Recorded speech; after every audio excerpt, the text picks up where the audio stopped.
আসসালামু আলাইকুম। আজকে ঢাকা কলেজ সাইকোলজি ইনস্টিটিউট থেকে আয়োজিত আজকে এই পডকাস্টটিতে সকলকে স্বাগতম। আজকে পডকাস্টের যে বিষয়টি আমরা সিলেক্ট করেছি সেটা হলো suicide issues on psychological perspective. মানে মনোবৈজ্ঞানিক দৃষ্টিভঙ্গিতে আমাদের সামাজিক যে যে বিষয়গুলো আছে সেগুলো নিয়ে আজকে আমরা আলোচনা করব।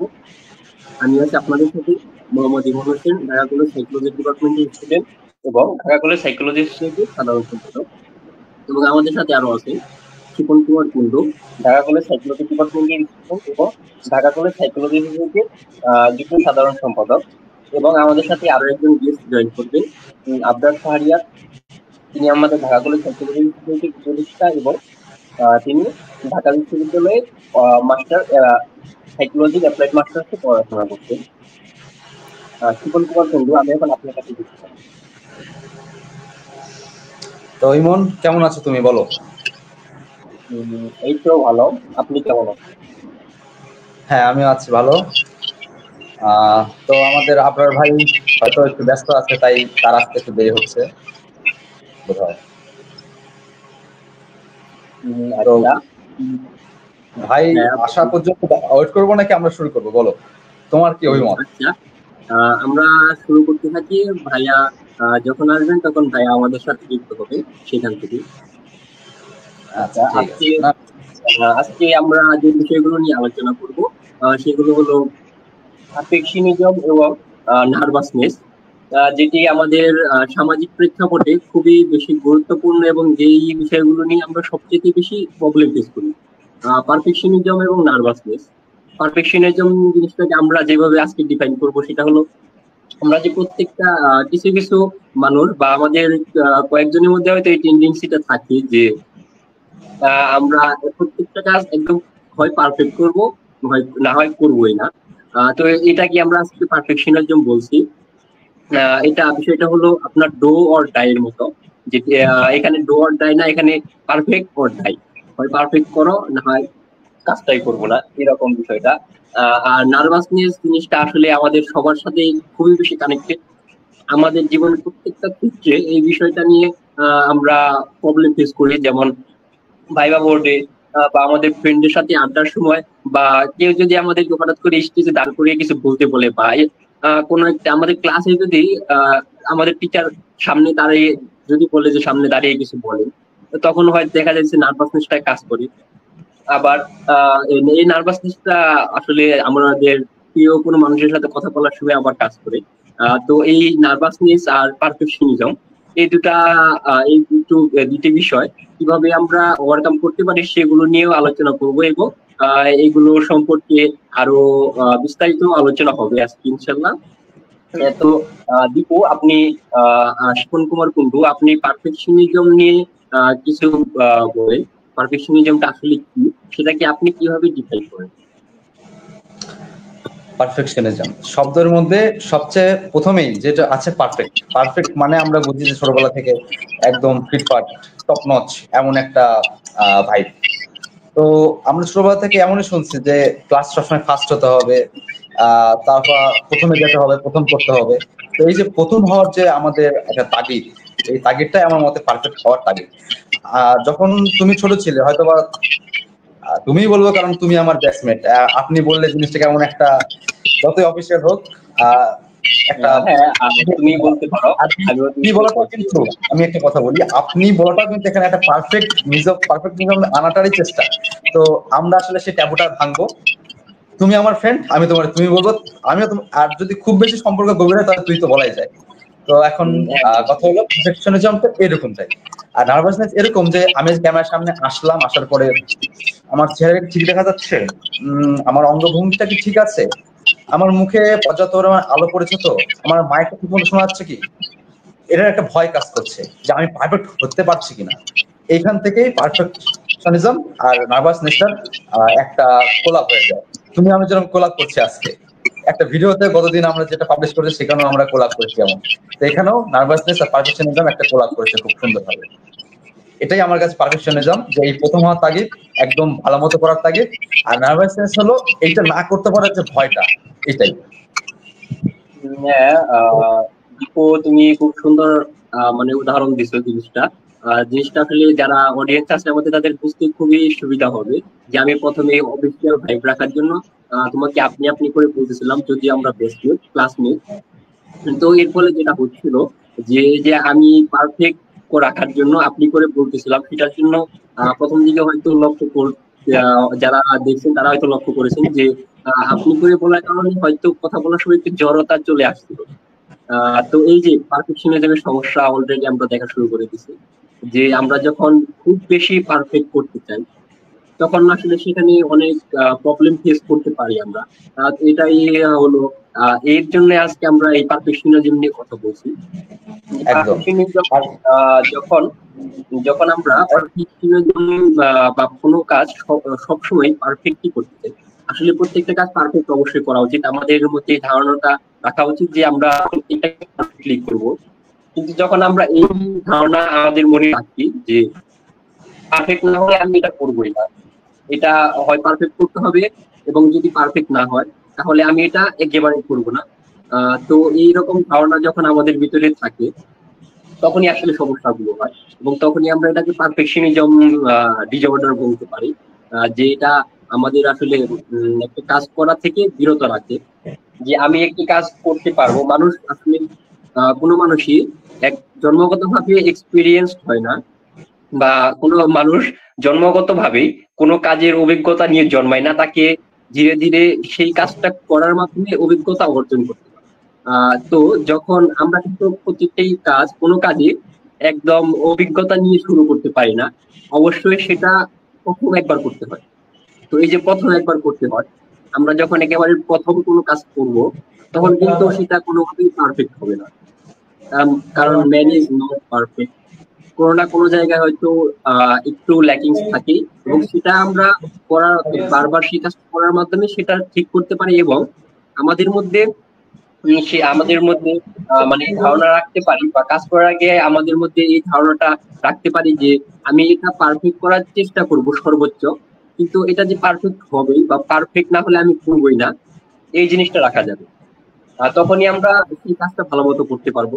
কিন্তু যখন আমরা এই ধারণা রাখবো যে, বা আমাদের মধ্যে এই ধরনের চিন্তা থাকে যে এটা যদি একেবারে পারফেক্ট তাই নাই হয়, যে একেবারে এই কাজটা আমি যেটা করতে চাচ্ছি এটার মধ্যে কোনো ল্যাকিংসই থাকবে না, আমি একদম শুরু করতেছি, এর আগে কখনো করিনি, তাও এই কাজটা আমি যখন করব এখানে কোনো সমস্যা কোনো ল্যাকিংস থাকবেই না।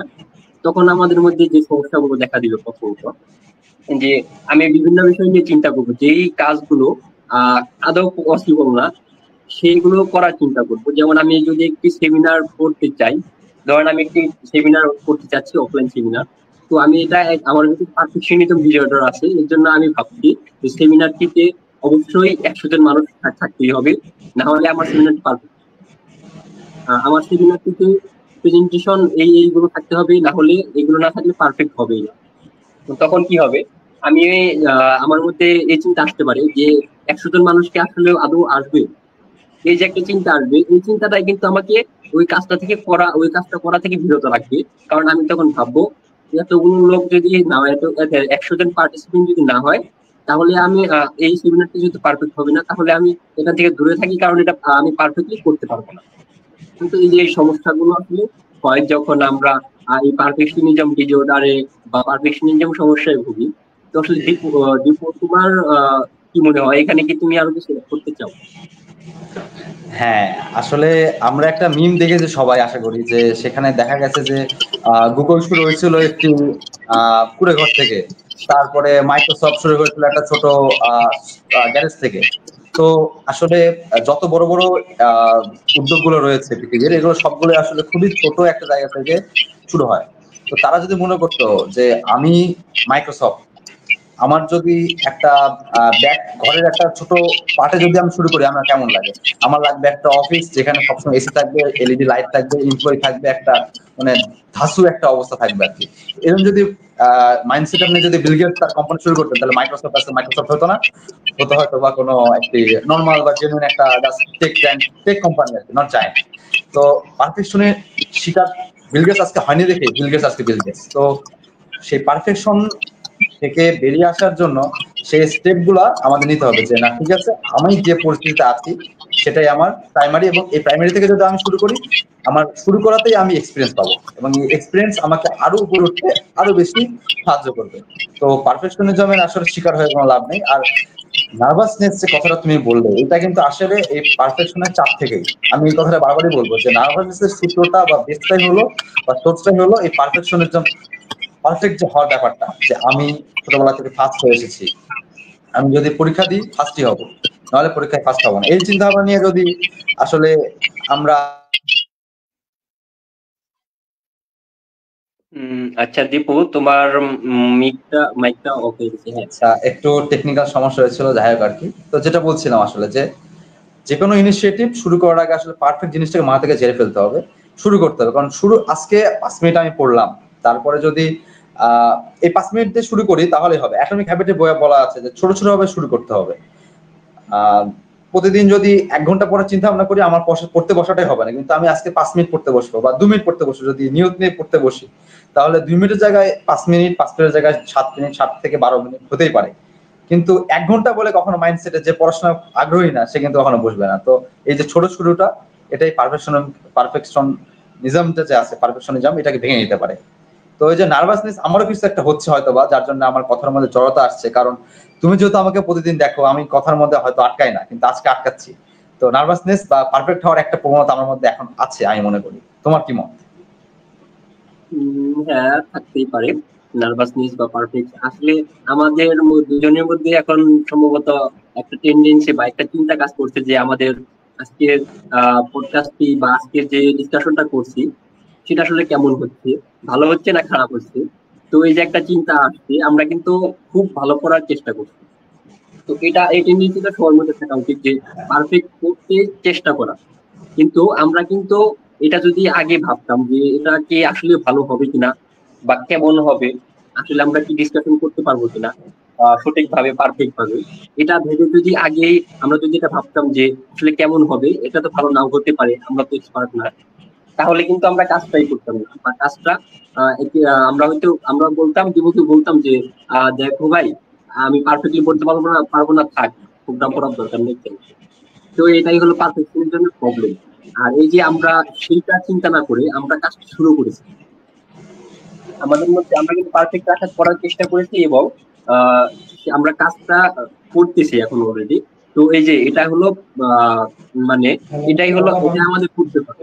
কিন্তু আমরা যে আমরা কি হবে, ভবিষ্যতে কি হবে, সেটা ভেবে যদি কাজটাই না করি যে আসলে পারফেক্ট হবে কি হবে না, সেটা ভেবে যদি কাজটাই না করি, তখনই আসলে প্রবলেমটা হয়। বা আমাদের জীবনে আমরা বিভিন্ন প্রবলেম ফেস করি এই পারফেকশনিজম টেন্ডেন্সি থাকার জন্য আমাদের মাইন্ডে। তো দীপু যেটা বললো পরীক্ষার বিষয়টা, অনেক সময় আমরা কি করি পরীক্ষায় যে পরীক্ষায় তিনটা প্রশ্ন আছে, আমাকে 5টা প্রশ্ন আছে, আমাকে 3টা প্রশ্নের অ্যান্সার করতে হবে। তো আমি কি করলাম, 2টা প্রশ্নের অ্যান্সার করলাম, আরেকটা প্রশ্ন আমি একটু পারি, মানে একটু পারি, একটু পারি না, মানে পারফেক্ট লিখতে পারবো না। তো আমি তখন কি করি যে সেটা আমি লিখি না, যে এটা আমি একটু লিখতে পারবো, একটু লেখার দরকার নেই, থাক, বাদ দে। এই যে চিন্তা বা এই যে মানে আমি ভালো মতো করতে পারবো না কাজটা, এর জন্য সেটা একবারে করলামই না, একেবারে বাদ দিয়ে দিলাম। এই টেন্ডেন্সি থেকে আমাদের বেরিয়ে আসতে হবে। এই টেন্ডেন্সি থেকে আমরা যখন বেরিয়ে আসতে পারবো, এইরকম চিন্তাধারা থেকে যখন আমরা বেরিয়ে আসতে পারবো, তখনই আমরা আমাদের ব্যক্তিগত জীবনে সামনের দিকে এগিয়ে যেতে পারবো।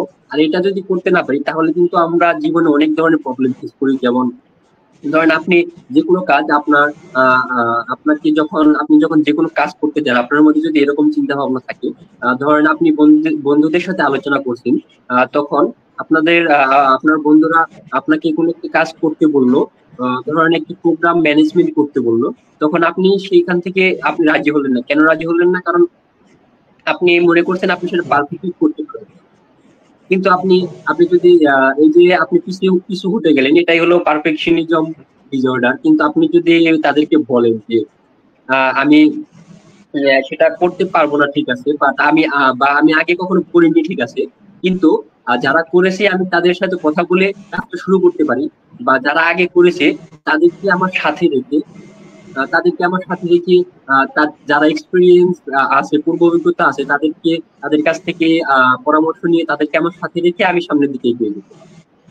তো এই যে পারফেকশনিজম আমাদের কি করে, আমাদেরকে এক জায়গায় আটকে দেয়, আমাদেরকে কাজ করা থেকে বিরত রাখে।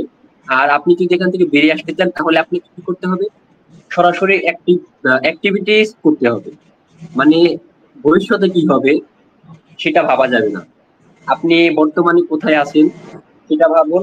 আপনি যেটা করতে চাচ্ছেন বা আপনাকে যেটা করতে বলা হচ্ছে, আপনার যদি মনে হয় যে এটা করলে আপনার জন্য ভালো বা আপনার জন্য এটা করলে ভালো হবে, তাহলে কোনো কিছু না ভেবে সেটা ডাইরেক্ট করা শুরু করে দেন।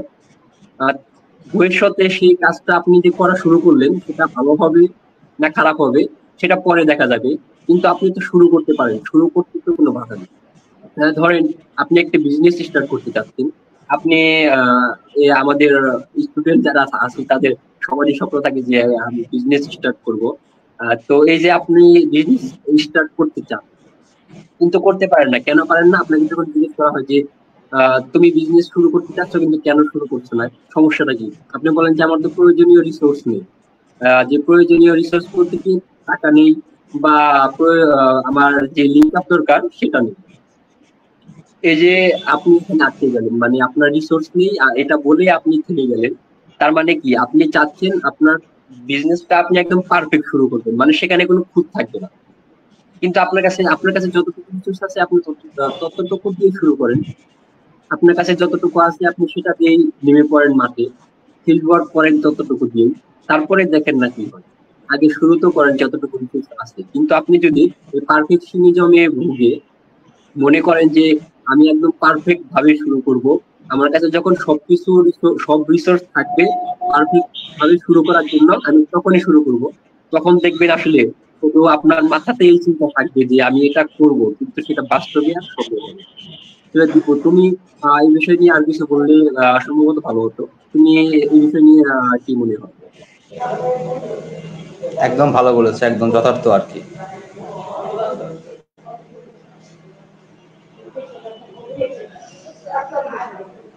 তো আমাদের হলো অডিয়েন্স বা কমেন্ট সেকশনের কি অবস্থা মন?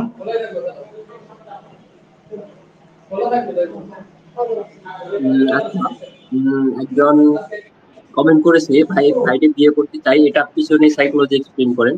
আচ্ছা, আমরা আজকে এটা নিয়ে আলোচনা করবো। আজকে ফেসবুকে খুব বেশি ট্রেন্ডে আছে যে কোনো এক শুক্রবারে একটি ভিডিও আপলোড দিয়ে সবাই লেখ ক্যাপশন দিচ্ছে কোনো এক শুক্রবারে। তো সেটা নিয়ে হয়তো কমেন্টটা করেছে, ভাইকে বিয়ে করতে চাই, এটার পিছনে সাইকোলজি এক্সপ্লেইন করেন। আচ্ছা, এটা নিয়ে আমরা আলোচনা করবো যে এই যে বাঙালি, আমরা এই বাঙালি জাতির একটা সমস্যা আছে, তা হলো আমরা সবসময় কোনো না কোনো ট্রেন্ডে গা ভাসিয়ে দেয়, যে ট্রেন্ডটা আমাদের সাথে থাকে বা যে ট্রেন্ডটা ফেসবুকে বা সোশ্যাল মিডিয়াতে ঘোরাফেরা করে, আমরা সবাই সেই দিকে যাই। এটা এটা নিয়ে আমরা আলোচনা করবো শেষের দিকে। আশা করি আপনি যে প্রশ্নটা করেছেন শেষ পর্যন্ত আজকের লাইভটি শুনবেন, তাহলে আপনার উত্তরটা সাইকোলজিক্যাল এক্সপ্লেইনটা পেয়ে যাবেন। আচ্ছা, আর দীপু, তুমি পারফেকশনিজম নিয়ে আর কিছু বলো। আসলে তার নেগেটিভ ইম্প্যাক্টটা কি, এইখান থেকে আমরা কিভাবে বেরিয়ে আসতে পারি? আসলে আমি যেটা বলছিলাম যে নার্ভাসনেসটা আসা, আসলে আমাদের যে আজকে টপিকটা সেটা কিন্তু এটাই ছিল যে নার্ভাসনেসটা আসলে কি করে আসে পারফেকশনের থেকে। এছাড়াও আরো কিছু টপিক যেমন রয়েছে যে যারা শিক্ষার্থী আছে এদের উপরে এই পারফেকশনিজমের প্রভাবটা কিভাবে পড়ে তোমার মতে? যারা স্টুডেন্ট আছে তাদের যারা একটা বিশ্ববিদ্যালয় বা কারণ কলেজে শিক্ষার্থী বললাম আছে তাদের যে ক্ষেত্রে এটা আসলে পরীক্ষার প্রভাব সময় ফেলে আর কি। একটা বিষয়ে বলছিলাম একটু আগে যে পরীক্ষার সময় অনেকে হয়তো একটা প্রশ্ন যদি আমি অর্ধেক পারি, তাহলে আমি কি করি, সেটা ভাবি যে আমি তো অর্ধেক পারি, বাকি অর্ধেক পারি না, এই প্রশ্নটা আমি লিখবই না, যা প্রশ্ন বাদ, যা হওয়ার পরে হবে। কিন্তু এই যে যা হওয়ার পরে হবে, এটা যদি আপনি যে অর্ধেক পারেন সেই অর্ধেক লিখে তারপরে বলেন যা হওয়ার পরে হবে, তাহলে দেখেন আপনার যতটুকু মানে একটা কথা আছে না, নাইমা আমার থেকে কানা মামা ভালো। তো আপনি যতটুকু পারেন ততটুকুই করতে হবে। আর স্টুডেন্টদের মধ্যে সবচেয়ে বড় যে পারফেকশনিজমের সমস্যাটা হয় সেটা হলো পাবলিক স্পিকিং। পাবলিক স্পিকিং বা লিডারশিপ, যখন কোনো স্টুডেন্ট লাইফে বিশেষ করে অনার্স বা মাস্টার্স যারা পড়ে তাদের ক্ষেত্রে পাবলিক স্পিকিং বিষয়টা শেখা এবং টিম ম্যানেজমেন্টের বিষয়টা শেখা খুবই গুরুত্বপূর্ণ। তার জব লাইফে বা তার চাকরি জীবনের ক্ষেত্রে এই বিষয়টা খুবই বড় একটা ইম্প্যাক্ট রাখে। কিন্তু স্টুডেন্ট লাইফে আমরা এই জিনিসগুলো করতে ভয় পাই। কেন ভয় পাই? কারণ আমরা ভাবি যে আমি যদি সামনে দাঁড়িয়ে কোনো এক জায়গায় সামনে দাঁড়িয়ে কথা বলি, তখন আমি কি আসলে যারা আমার সামনে আছে তাদেরকে সঠিকভাবে বলতে পারবো বা একদম পারফেক্ট বলতে পারবো? এই কথাগুলো ভেবে, মানে এই যে পারফেকশনিজমটা আমাদেরকে এই জায়গা থেকে আটকে দেয়, যার কারণে আমার ভিতরে পটেনশিয়ালিটি থাকলেও আমি সেই কাজগুলো করতে পারি না। বা অনেক সময় দেখা গেছে যে আমরা যে বিষয়গুলো আমাদের শেখা দরকার ছাত্র জীবনে সেগুলো আমরা শিখি না। বা কারণ কেন শিখি না? আমরা ভাবি যে আচ্ছা, একজনে জিজ্ঞেস করেছে যে পরীক্ষার আগে পড়া না হওয়ার সাইকোলজি কি? এটা আসলে বলা খুবই মুশকিল। আসলে দীপু, তোমার কি মনে হয় পরীক্ষার আগে পড়া না হওয়ার সাইকোলজিটা কি? দীপু, তুমি কি আমাদের সাথে আছো?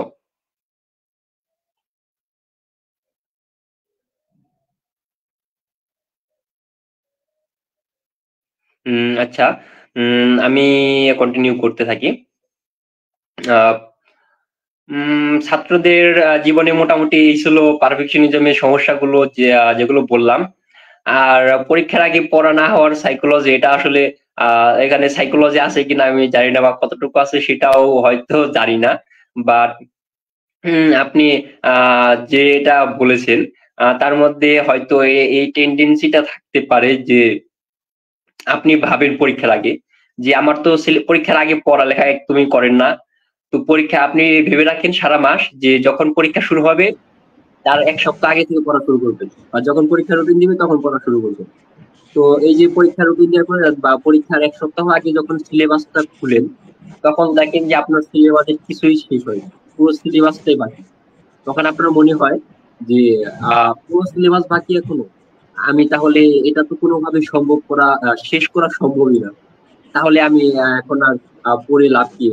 শুধুই পড়লেও পারবো না, না পড়লে তো আরো পারবোই না। তাহলে শুধু কষ্ট করে পড়ে লাভ কি? এখানে ওই যে পারফেকশনিজমের একটা সমস্যা আছে। এই যে আপনি ভাবছেন যে আপনাকে পারফেক্ট হয়ে তারপরে হলের মধ্যে যেতে হবে। মানে আপনাকে পুরো সিলেবাসটা শেষ করে তারপরে হলে যেতে হবে। এই চিন্তা ভাবনা আপনাকে মানে পড়ার পড়া থেকে দূরে রাখছে।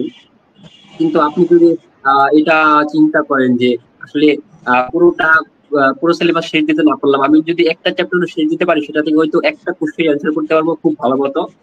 সেটাতে হয়তো খুব ভালো একটা নাম্বার পাবো। আরেকটু কষ্ট করলে হয়তো ৩টা বা ৪টা চ্যাপ্টার শেষ দিতে পারবো পুরো সিলেবাস থেকে। তখন হয়তো আরেকটু ভালো লিখতে পারবো, আরেকটু ভালো নাম্বার পেতে পারবো। তো এটা ছিল মোটামুটি আমি আমার অপিনিয়ন আপনার এই কোশ্চেনের উপর। দীপু, তোমার কি মনে হয় পরীক্ষার আগে পড়া না হওয়ার পিছনে আসলে সাইকোলজিক্যাল? তুমি যেটা বলছো আমারও অভিমত এটাই ছিল আর কি, এর বাইরে কিছু ছিল না। তো তুমি আমার বলার কথাটাই তুমি বলে দিয়েছো আর কি। তো এখানে আমি আরেকটা প্রশ্ন অ্যাড করতে চাই যে মানুষের যে এই যে গা ভাসানোর যে ট্রেন্ডে গা ভাসানোর যে যে সাইকোলজিটা রয়েছে, এটা কিভাবে তুমি দেখো? কারণ দেখো, একজন মানুষ পারফেক্ট এবং সে ট্রেন্ডিং এ আছে, পারফেক্ট না হলেও সে ট্রেন্ডিং এ আছে, এটা দেখে একটা মানুষ ইচ্ছে হতে পারে যে ও যদি হতে পারে আমি কেন নয়। তো তাকে দেখে যে নিজের হওয়ার যে ইচ্ছাটা, এটাও কিন্তু একরকমের তার মতো পারফেক্ট হওয়ার কথা। সে পারফেক্ট না সেটা বড় কথা নয়, তার মতো পারফেক্ট হওয়ার চেষ্টা করা বা হওয়ার প্রয়াস। তো এটাকে তুমি কিভাবে দেখো সাইকোলজি পারফেক্টিভ বা সাইকোলজির দৃষ্টিভঙ্গিতে এই যে এই গা ভাসানোটা ট্রেন্ড, এটাকে তুমি কিভাবে দেখো? আমার প্রশ্নটা এটাই, তুমি কি বুঝতে পেরেছো আমার প্রশ্নটা? হ্যাঁ, বুঝতে পেরেছি। এটা আসলে মানুষের হিউম্যান নেচার, যেটা যে অন্যকে অনুসরণ করা। একটা জিনিস হয়তো লক্ষ্য করে থাকবে মানুষ, বাঙালি, বিশেষ করে বাঙালির কথা বলবো আমি, যে আমরা বাঙালিরা সবসময় অন্যকে অনুকরণ করি। আমি কাপড় চোপড় পরি বা আমার হেয়ার কাট, আমার বিয়ার্ড স্টাইল, আমার জামা কাপড় পরিধান করার বা আমার জামা কাপড়ের যে ধরন, সেগুলো আমরা কাউকে না কাউকে ফলো করে তার মতো হতে চাই। এই যে একটা একদম ট্রেন্ড, মানে আমাদের মধ্যে একটা টেন্ডেন্সি আছে যে আমরা অন্যের মতো হতে চাই, যে আমার চাইতে ভালো বা আমি যাকে পারফেক্ট মনে করছি। ধরো আমি মনে করি যে সাকিব সাকিব খান খুব পারফেক্ট একজন মানুষ, সে খুবই হ্যান্ডসাম। এখন আমি নিজেকে হ্যান্ডসাম দেখাতে চাই, তখন আমি কি করব? অবশ্যই সেই সাকিব খানের মতো হওয়ার চেষ্টা করব। এটা বাঙালির নেচার আর কি বলছি। তাকে ফলো করা শুরু করব। আর এই যে ট্রেন্ডের যে বিষয়টা, সোশ্যাল মিডিয়ার ট্রেন্ডিং এ গা ভাসানোর যে বিষয়টা, এটা আসলে অনেকটা এরকমই হয়। সোশ্যাল মিডিয়া যারা ইউজ করে তারা তারা সবসময় ইনফ্লুয়েন্সার হতে চায়। মানে তারা চায় তার একটি ভিউ থাকুক, তার বড় একটা ফলোয়ার থাকুক, তার প্রতিটি পোস্টে অনেক ভালো একটি কমেন্ট বা ইন্টারাকশন থাকুক সব অন্য সকলের সাথে। যখন ফেসবুকে বা সোশ্যাল মিডিয়াতে কোনো ট্রেন্ড শুরু হয়, যেমন আজকে একটি ট্রেন্ড শুরু হয়েছে যে কোনো এক শুক্রবারে বিয়ের ভিডিও দিয়ে কোনো এক শুক্রবারে সবাই এই ভিডিওটা দেখলাম শেয়ার দিচ্ছে।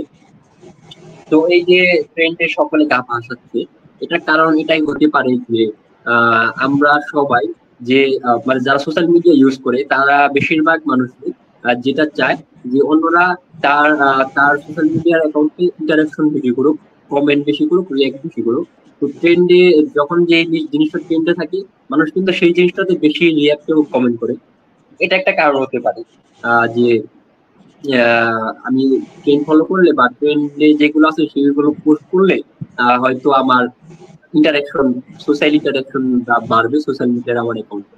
তোমার কি মনে হয় এটার পিছনে আর কি কারণ থাকতে পারে, সাইকোলজিক্যাল পার্সপেক্টিভ? আসলে এটা সত্যি কথা কিন্তু যে আমরা যদি দেখি যে কোনো একটা লোক ট্রেন্ডিং এ আছে, আমরা বাঙালিরা মনে করি যে আসলে সে অনেক কিছু করে ফেলেছে। আসলে মানে বলতে গেলে সে অনেকটা অনেক কিছু অ্যাচিভ করে ফেলেছে আর কি, এটা সে মনে করে। এবং মনে করে যে সে যদি এটা অ্যাচিভ করতে পারে আমিও এই পন্থাতেই পারবো। কিন্তু প্রত্যেকটা মানুষের ধরন, বৈশিষ্ট্য সবকিছু আলাদা। একজনের ট্রিক্স আরেকজনের জন্য কিন্তু ট্রিক্স না, একজনের জন্য এটা প্রতিবন্ধকতা হতে পারে। তো এই জন্য আমি বলবো যে তাদের যে প্রবণতাটা এটা আসলে ভুলই। এবং এই যে ট্রেন্ডকে ফলো করে নিজের ব্যক্তিত্বকে বিসর্জন দিয়ে ট্রেন্ডে থাকার যে এই নিজের চেষ্টা, এটা আসলে একটা বলতে গেলে ফেক ফেক এটাই আর কি। এবং এটার আমি বলতে পারবো না যে এটার কোনো ভ্যালু নাই, কিন্তু আসলে আমি মনে করি না যে, পার্সোনাল অপিনিয়ন, যে এটার কোনো আহ, একটা ইউনিকিটি আছে আর কি, যে এটা ইউনিক বা এটা একটা লোকের জন্য আলাদা। তো আমাদের যে যে পারফেকশন হওয়ার যে চেষ্টাটা, এটাকে আমরা কোনোভাবে আহ মেডিটেশন অথবা ইয়োগা বা এ ধরনের কোনো কিছু সাহায্যে কি এই স্ট্রেসটা রিলিভ করে পারফেকশন থেকে বেরিয়ে এসে আহ আমার আউটপুটটা আমি দেবো, সর্বোচ্চটা দেবো, পারফরমেন্স যেমনটা হবে সেটা দেখবো, এমনটা কোনো ভাবে প্রসেস আছে কিনা যে আমি পারফেকশন থেকে বেরিয়ে আসবো ইয়োগার সাহায্যে বা মেডিটেশনের সাহায্যে, এমন কোনো কথা তোমার জানা আছে কিনা এমন? আচ্ছা, পারফেকশনিজম যাদের মধ্যে থাকে তাদের মধ্যে একটা জিনিস, একটা চিন্তা থাকে যে প্রথম থেকে যেটা বলে আসলাম যে হয় পারফেক্ট করবো না হয় করবোই না। মানে তাদের ডিকশনারিতে ফেইলার বলতে কোনো শব্দই নেই, যে আমি ফেল করবো না, আমি যেটা যে কাজটাই করি আমি যেন ফেল না করি। এই যে ফেল হওয়ার একটা ভয়, এই ফেল হওয়ার ভয় থেকে মূলত পারফেকশনিজমটা তৈরি হয়, যে আমি ফেল করবো না, এর জন্য প্রত্যেকটা কাজ পারফেক্ট করবো। এই জন্য যেটা আমার আমি পারফেক্ট করতে পারবো না সেটা করবোই না। তো এই যে ফেল করার একটি ভয়, একটা প্রবাদ আছে যে failure is the pillar of success. কিন্তু আমার লাইফ, আমার ডিকশনারিতে, আমার লাইফের ডিকশনারিতে যদি ফেইলার শব্দটাই না থাকে, তাহলে আমার সাকসেসের পিলারটা কোথা থেকে আসবে? তো প্রথমে এখান থেকে বেরিয়ে আসতে চাইলে এই চিন্তাগুলো আমাদের মাথায় ঢুকাতে হবে যে ফেল করার যে একটি ভয়, এই চিন্তা থেকে বেরিয়ে আসতে হবে। যে আমি ফেল লাইফে কখনো ফেল করব না। আপনি যদি সাকসেস হতে চান তাহলে ফেল তো অবশ্যই করতেই হবে, কারণ ফেল না করলে আপনি আসলে অভিজ্ঞতা, আপনার স্ট্রং অভিজ্ঞতা তৈরি হবে না। তো আপনাকে আপনার ভিতরে এই ধরনের আহ, এই ফেলিয়র জিনিসটাকে নেয়ার মতো মেন্টালি চিন্তা ভাবনা এবং মেন্টালি প্রিপেয়ার থাকতে হবে যে আপনি যদি কোনো কাজে ফেল করেন, আসলে ফেল বলতে কোনো শব্দ নেই, সেটা হলো আপনি কখনো ফেল করবেন না, হয় সেখান থেকে সেই কাজটি করতে পারবেন, না হয় সেই কাজটা থেকে শিক্ষা গ্রহণ করতে পারবেন। তো ফেইলিওর, এই যে ফেইল হওয়ার যে ভয়, এটা আসলে আমাদের মধ্যে কারোর মধ্যে রাখা উচিত না। তারপরে দীপু যেটা বলল যে মেডিটেশন বা মাইন্ডফুলনেস কোনো এগুলো করার মাধ্যমে পারফেকশনিজমের এই ডিসঅর্ডার থেকে বের হয়ে আসা যায় কিনা। তো সেরকম কোনো কিছু আছে কিনা সেটা আমার অ্যাকচুয়ালি জানা নেই। কিন্তু আমি আর কিছু টিপস বা আরো কিছু উপায় বলতে পারি, সেটা হলো প্র্যাকটিসের মাধ্যমে। পারফেকশনিজম মূলত প্রবলেমটা কি করে আমাদের? কোনো কাজ করা থেকে বিরত রাখে যে আমি পারফেক্ট পারফেক্ট ভাবে কোনো কাজ করতে পারবো না, এর জন্য আমি সেই কাজটা করব না। এটাই মূলত এই যে আমাদেরকে কাজ করা থেকে বাধা দেয়। তো আমরা যদি এই এই বিভিন্ন কাজ করার মাধ্যমে প্র্যাকটিস করা শুরু করি, যেই প্র্যাকটিস গুলো আমাদেরকে এই টেন্ডেন্সি থেকে বের হয়ে আসতে সাহায্য করবে। এই যে কাজ না করার একটি ভয় বা ফেল হওয়ার একটি ভয়, এটার জন্য ধরেন আপনি খেলাধুলা করতে পারেন। যে আপনি কোনো খেলাধুলা শুরু করলেন, কোনো স্পোর্টস শুরু করলেন, ধরেন ক্রিকেট বা ফুটবল খেলা শুরু করলেন, এবং সেখানে হয়তো এই ভয়টা থাকে না যে আমি এখানে ফেল করতে পারবো, বা থাকলেও এতটা স্ট্রং ভাবে থাকে না। তখন আপনি এই কাজগুলো যখন প্র্যাকটিস করা শুরু করবেন, হয়তো প্রথম দিকে একটু আপনার ভয় লাগতে পারে, কিন্তু যখন এই যে এই প্র্যাকটিস করবেন বা আরো অন্য কাজ করেও প্র্যাকটিস শুরু করতে পারেন, তো যখন শুরু করবেন ধীরে ধীরে আপনার মধ্যে প্র্যাকটিস করতে করতে দেখবেন এক সময় এই যে ভয়টা আছে ফেল হওয়ার, এই ভয়টা চলে গেছে। তখন এই পারফেকশনিজম যে সমস্যা সেটাও চলে যাবে, এবং আপনি যে কোনো কাজ খুব কনফিডেন্টের সাথে করতে পারবেন আর কি। আর মাইন্ডফুলনেস বা মেডিটেশন এরকম কিছু আছে কিনা জানি না, বাট এটার জন্য হয়তো আমি যতদূর জানি কগনিটিভ বিহেভিয়ার থেরাপির মাধ্যমেও এটা যারা এক্সপার্ট সাইকোলজিস্ট আছেন তারা এই জিনিসটাকে সমাধান করতে পারেন। সেটা নিয়ে হয়তো তাহলে আপনার ভিতরে এই পারফেকশনিজম সমস্যাটা যদি খুব মাত্রাতিরিক্ত ভাবে থাকে, তাহলে আপনি এক্সপার্ট সাইকোলজিস্টেরও সাহায্য নিতে পারেন। আর এই পারফেকশনিজমটা যাদের মধ্যে থাকে বা যে কারণে হয়, আসলে অ্যাকচুয়াল কারণটা কি এটার পিছনে, যে আমরা কোনো কাজ করতে ভয় পাই এবং ফেল হতে ভয় পাই, যে আমি ফেল করব না। কারণ কি? ফেল করলে লোকে কি ভাববে, আমাকে নিয়ে অন্যরা কি ভাববে, আমি একটা কাজ করব সেটা পারফেক্ট না হলে অন্যরা আমাকে নিয়ে কি ভাববে, এই যে চিন্তাটা আমি এখানে আমাদের একটা মধ্যে থাকে। ঐতিহাসিক ডায়লগ দিতে চাই, বুঝছো? তোমাকে আমি ইন্টারাপ্ট করলাম যে আসলেই অন্যরা কি ভাববে, এটা যদি আমি ভাবি তাহলে অন্যরা ভাববে কি? হ্যাঁ, এটাই মানে অন্যরা কি ভাববে সেটাও আমি ভেবে নিচ্ছি, অন্যকে হওয়ার সুযোগই দিচ্ছি না। এটাই হলো আমাদের সমস্যা, যে অন্যদের চিন্তা, অন্যদের মনের কথা আমরাই ভেবে দিচ্ছি, অন্যের কষ্টটা আমরা কমিয়ে দিচ্ছি, আবার আমিও সেই চিন্তাই করছি। মানে আহ পেইন স্কোয়ার হয়ে যাচ্ছে জিনিসটা। তো এই এই জিনিসটা, এই চিন্তাটা কিন্তু আমাদের মধ্যে আরেকটা জিনিস নিয়ে আসে, সেটা হলো নার্ভাসনেস। আর যখন আমরা ভাবি যে অন্যরা আমাকে নিয়ে কি ভাবছে, অন্যরা আমাকে নিয়ে কি ভাববে, তখন আমরা খুব নার্ভাস হয়ে যেতে পারি। তো এই যে একটি নার্ভাসনেস কিন্তু খুবই কমন একটি প্রবলেম। আমরা আমাদের ইম্পর্টেন্ট সিচুয়েশনে নার্ভাস হয়ে যাই, আমাদের লাইফের খুবই গুরুত্বপূর্ণ কিছু মুহূর্তে নার্ভাস হয়ে যাই আমরা। যেমন আমরা যদি যখন ভাইবা বোর্ডে যাই তখন নার্ভাস হয়ে যাই, আবার পরীক্ষার হলে কি নার্ভাস হয়ে যাই, বা খুব গুরুত্বপূর্ণ কিছু মুহূর্তে, যেমন ধরেন আপনার প্রিয়জনের সাথে কথা বলতে গেছেন, তখন আপনি খুব নার্ভাস হয়ে যাচ্ছেন। তো আসলে দীপু, নার্ভাসনেস জিনিসটা নিয়ে তুমি কি মনে করো, এই জিনিসটা আসলে কেন হয়? ওই যে নার্ভাসনেসটা আসার কারণ হলো যে একটা র্যান্ডম পরিবেশ যেটা আমার পরিচিত নয়, বা র্যান্ডম মানুষ যেটা আমার পরিচিত নয়, বা এমন যে কোনো কিছু একটা অবজেক্ট যেটা আমার নিজের কমফোর্ট জোনের বাইরে। তো কমফোর্ট জোনের বাইরে যখন আমরা চলে যাচ্ছি তখন একটা ভয় কাজ করে যে এখন আমার কোনো ভুল যদি হয় তাহলে আমার অপর পৃষ্ঠে যে আছে, সেটা কোনো মানুষ হোক বা যে কোনো কিছুই, তার রিয়াকশনটা কেমন হবে, আমাকে তুচ্ছ করবে, আমার যে সেলফ ভ্যালুটা আছে সেটাকে তাহলে হার্ট করবে, এবং সেই যে ভয়, এই ভয়টা তাকে গ্রাস করে, এবং এই ভয়টাই তখন তার অঙ্গভঙ্গির মধ্যে প্রকাশ পায়, এবং এটা নার্ভাসনেস নার্ভকে উত্তেজিত করে বিভিন্ন ভাবে, ভয় দেখিয়ে যে তখন হাত কাঁপে, কারো কারো চোখের পাতা বেশি বেশি করে নড়ে, কেউ আমদা করে, বা আরো বিভিন্ন ধরনের তো নার্ভাসনেসের লক্ষণ দেখাই যায়। তো এই যে ভয়টা আসে, এটার কারণ হলো এই বাইরের পরিবেশ। তো আমার মনে হয় যে আমরা যদি প্রথম থেকে শুরু করি যে একদম আমার 100% আউটপুট দিয়ে কাজ শুরু করবো, তাহলে মনে হয় না কোনো বড় কাজই সম্ভব। যেরকম কথার কথা, আজকে যদি আমি মনে করতাম, এটা একবার আমরা বলছি, আবারও বলবো, কারণ আমাদের কথা বলার টপিকটা এটা, এবং এটাই বাবা করে বলে বলে মানুষকে এটাই সজাগ করা যে শুরুটা করতে হবে এবং শেষটা তখন এমনি পার করতে হবে, কিন্তু শুরুটা দরকার। শুরু না করলে তুমি শেষ কখন করতে পারবে না, এই হলো কথা। এটাই আসলে নার্ভাসনেস নিয়ে একটু বিস্তারিত বলি। মানে নিউরোসায়েন্স এখানে কি বলে, নার্ভাসনেস এর সাথে, যেহেতু নার্ভাস শব্দটাই আসলে নিউরনের সাথে জড়িত, নার্ভাসনেস মানে হ্যাঁ, হ্যাঁ। নিউরন এখানে জড়িত।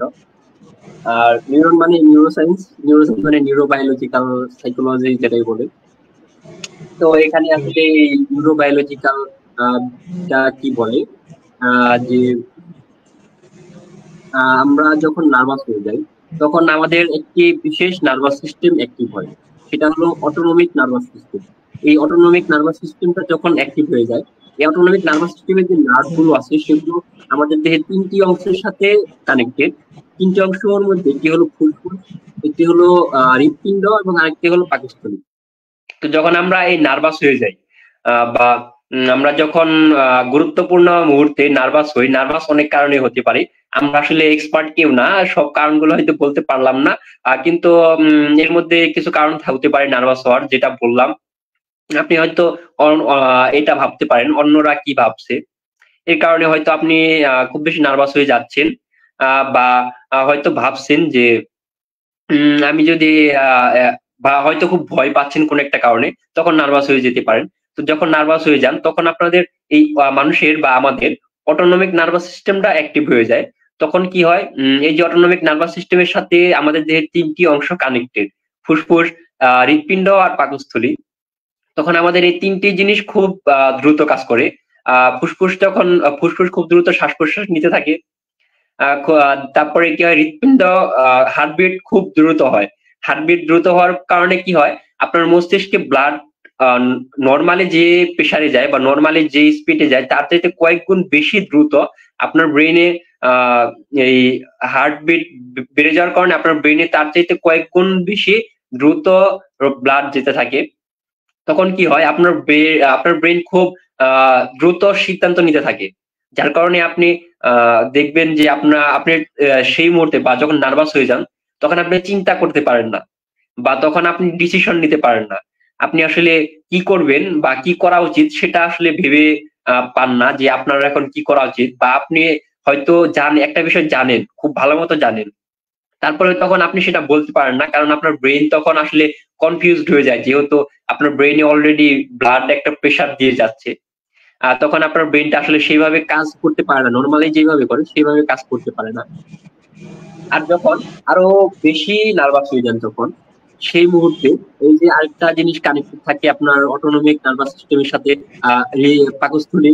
তখন অনেক সময় দেখবেন নার্ভাস হয়ে গেলে আমাদের এর জন্য পেটে ব্যথাও হয়, কারণ পাকস্থলীর সাথে যেহেতু কানেক্টেড এই নার্ভাস সিস্টেমটা, তখন এই হাইড্রোক্লোরিক অ্যাসিডটাও বেশি মাত্রায় নিঃসরিত হয়, যার কারণে দেখবেন এই নার্ভাস হয়ে যাওয়ার কারণে আমাদের হৃদস্পন্দন যখন বৃদ্ধি পায় বা হার্টবিট যখন বৃদ্ধি পায়, ঘাম হতে থাকে, শরীর কাঁপতে থাকে। কেন কাঁপতে থাকে? কারণ এই যে আপনার ব্রেন ধীরে ধীরে কাজ করা বন্ধ করে দিচ্ছে বা কাজ করতে পারতেছে না নর্মালি যেভাবে করে, এই কারণে হাত পাও কাঁপতে থাকে, কারণ সে সঠিকভাবে ইনস্ট্রাকশনটা পাচ্ছে না।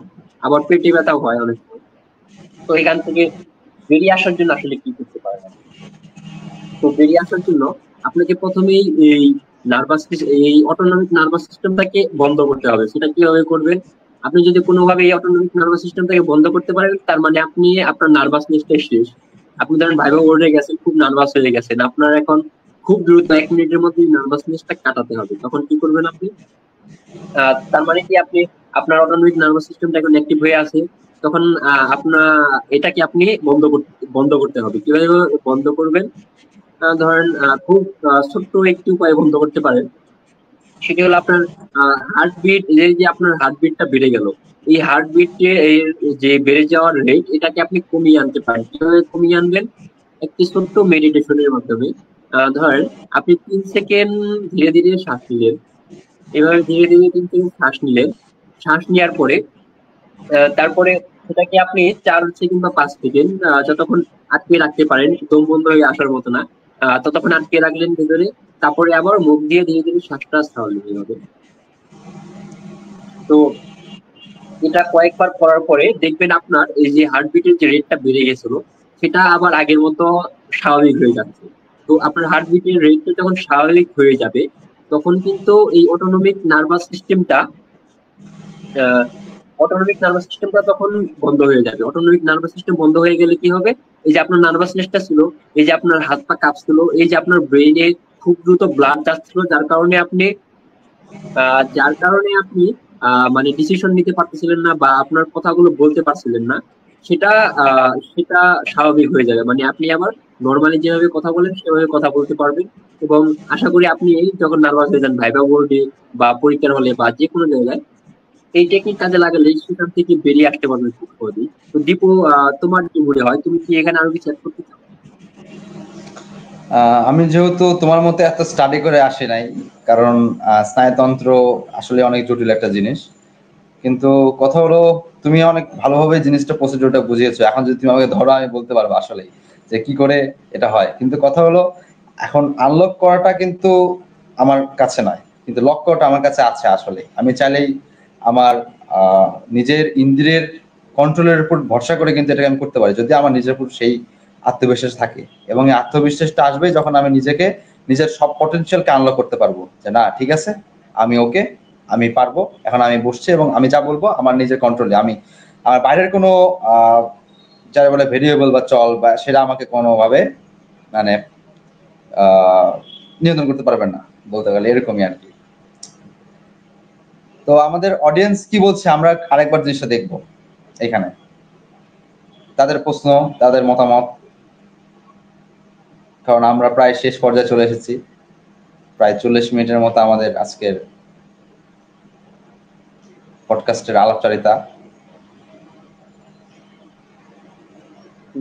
আচ্ছা।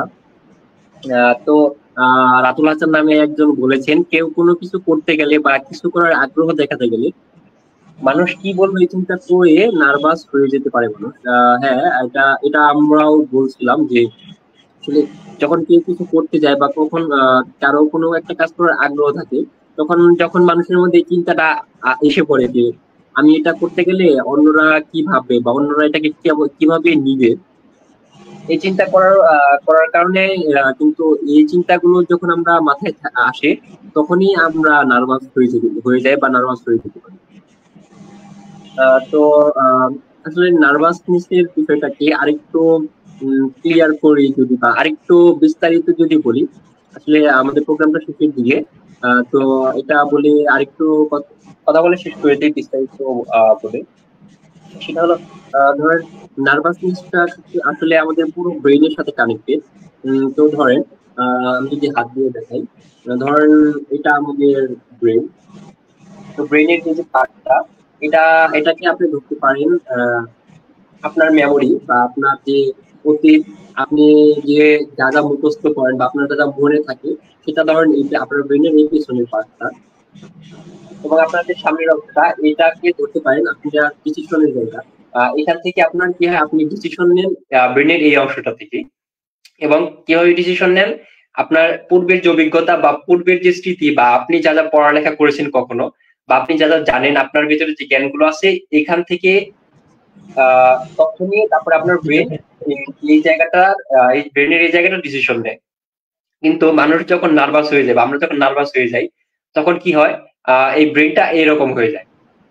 মানে যে ডিসিশন নেওয়ার জায়গাটা, যে আমাদের ব্রেনের এই আমাদের জ্ঞানের সাথে কানেক্টেড ছিল, এই জায়গাটা কানেকশন ব্রেক হয়ে যায়, মানে এরকম সোজা হয়ে যায়। তার মানে কি, এই সময় যখন আপনি ডিসিশন নেবেন বা আপনি যখন কোনো কথা বলবেন, সেটা আপনার পূর্ব অভিজ্ঞতা বা আপনার ভিতরে যে জ্ঞানটা আছে সেটার সাথে কোনো মিল থাকবে না। একেবারে অন্য কিছু দেখবেন, আপনি এমন কিছু বলছেন বা এমন কিছু ডিসিশন নিচ্ছেন যেটা আপনি আসলে নিজেও আশা করেন না। আর তখন কিন্তু আপনি যদি যেটা বললাম, আপনি নার্ভাসনেসটা যদি কাটিয়ে আনতে পারেন, মানে একটু সময় নিয়ে, যে টেকনিকটা বললাম একটু আগে, যে একটু শ্বাস নিয়ে আটকে রেখে তারপরে ধীরে ধীরে আবার ছাড়বে, এরকম কয়েকবার করার পরে আপনার এই যে আলাদা হয়ে গেছিল আপনার ডিসিশন আপনার জ্ঞানের সাথে, এটা আবার আগের মতো হয়ে যাবে। যখন আপনি নিজে বুঝতে পারবেন যে আপনার হার্টবিটটা কমে গেছে, এবং সেই সময়টা কি হবে, যখন আবার কানেক্টেড হয়ে গেল তখন আপনি ডিসিশন নিলে বা আপনি যে কথাগুলো বলবেন সেটা আপনার জ্ঞান থেকে আসবে, সেটা উল্টাপাল্টা কোনো কথা হবে না, বা আপনি যে জিনিসগুলো জানতেন সেগুলো সেই আউটকাম গুলো দিতে পারবেন। তো অনেক সময় দেখবেন আমরা ধরেন আহ দেখবেন বাংলাদেশের বিভিন্ন জায়গায় আগুন লাগে যখন, দেখবেন মানুষ 15 তলা থেকে লাফ দিচ্ছে, 16 তলা থেকে লাফ দিচ্ছে। তো সেখান থেকে কেন লাফ দিচ্ছে? কারণ সেই সময়টাতে মানুষ খুব বেশি নার্ভাস হয়ে যায়। যখন নার্ভাস হয়ে যায়, এই যে এটা এরকম হয়ে যায়, মানে কি সে ডিসিশন নেওয়ার জায়গাটা তার জ্ঞানের সাথে কানেক্টেড থাকে না। এখন 15 তলা থেকে লাফ দিলে আপনি মারা যাবেন, আপনি এটা নিশ্চিত জানেন, তবুও কেন লাফ দিচ্ছে সেখান থেকে? কারণ তার তো এই জ্ঞানের সাথে তখন কানেকশন থাকে।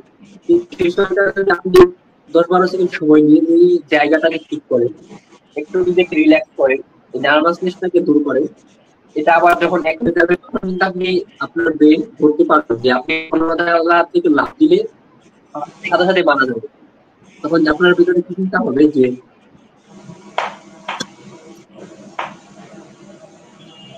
তখন আপনার ভিতরে কি চিন্তা হবে যে আহ, আপনি তো 15 তলা থেকে লাফ দিলে মারা যাবেনই, তাহলে আপনি লাফ কেন দিবেন? আপনি তো থাকেন এখানে, আগুনে পড়লে কি হবে? সর্বোচ্চ হয়তো 4-5 মাস একটু কষ্ট হবে, বা একটু হসপিটালে থাকতে হবে, কিন্তু ঠিক তো হবেন আপনি, বা আপনি খুব বেশি ক্ষতি হলেও আপনি তো মারা যাবেন না, বেঁচে থাকবেন। তো এটা এই যে নার্ভাসনেস এর কারণে আমরা যে প্রবলেম গুলো ফেস করি, ভাইবা বলবে বা বিভিন্ন ইম্পর্টেন্ট সিচুয়েশনে, সেখান থেকে আপনি এই মানে এই নার্ভাসনেসটাকে কাটিয়ে একটু সময় নিয়ে যদি এই টেকনিক ইউজ করে যদি কাটাতে পারেন নার্ভাসনেসটাকে, তাহলে খুব সহজে আপনি সেই সিচুয়েশন গুলো হ্যান্ডেল করতে পারবেন। তা আমাদের সাথে এখন কানেক্ট হয়েছেন আবরার আরিয়ার ভাইয়া। তো ভাইয়া, আপনি কি নার্ভাসনেস নিয়ে বা পারফেকশনিজম নিয়ে আমাদের সঙ্গে কিছু শেয়ার করতে পারবেন? হ্যালো, আমাকে শোনা যাচ্ছে? হ্যাঁ ভাইয়া, শুনুন। আচ্ছা। ধন্যবাদ আমাকে এরকম একটি পডকাস্টে আমন্ত্রণ জানানোর জন্য। ঢাকা কলেজ সাইকোলজি সোসাইটিকে আমি আন্তরিকভাবে ধন্যবাদ জানাই। তো আজকে যে টপিকটা আমি দেখেছি সেটা হচ্ছে পারফেকশনিজম এবং হচ্ছে নার্ভাসনেস এর উপর ভিত্তি করেই আর কি মূলত পডকাস্টটা। তাই নাকি? হ্যাঁ, হ্যাঁ, তো আচ্ছা, তো প্রথম কথা হচ্ছে নার্ভাসনেস নিয়ে যদি একটু আমরা বলতে চাই, সেক্ষেত্রে হচ্ছে আমার যে ব্যাপারটা, আমি যেটা বলতে চাচ্ছি যে নার্ভাসনেসটা মানুষ কেন হচ্ছে, কেন নার্ভাস ফিল করছে। তো আমার ইন্টার্নশিপ অভিজ্ঞতা থেকে আমি এটা বলতে পারি, নার্ভাস ফিল করার অনেক কারণ থাকতে পারে, অনেক ফ্যাক্টর থাকতে পারে। মানে one of the most prominent factor হচ্ছে আমরা কোন একটা সিচুয়েশনের উপরে, কোন একটা কনটেক্সটের উপরে আমরা স্ট্রেস ফিল করি, সেই কারণে আমরা নার্ভাস হই। যেমন হচ্ছে আমিও মাঝখানে এসেছিলাম, তো ইমনকে বলতে দেখছিলাম, সে হচ্ছে বায়োসাইকোলজির পার্সপেক্টিভে দিক থেকে সে নার্ভাসনেসটা হচ্ছে বোঝানো বলার একটা ট্রাই করেছে বা বলেছে। তো আমি হচ্ছে আমার ইন্টার্নশিপ এক্সপিরিয়েন্স থেকে আমি কিছু কথা শেয়ার করতে যাচ্ছি, কমন কথাবার্তা। সেটা হচ্ছে আমরা স্ট্রেসটা কেন হচ্ছি, আমরা স্ট্রেসটা হচ্ছি মূলত দুইটা কারণে। সেটা হচ্ছে আমাদের সামনে যে সিচুয়েশনটা, সেই সিচুয়েশনটা আমরা ফেস করতে পারছি না বা অ্যাকসেপ্ট করছি না, এটা একটা।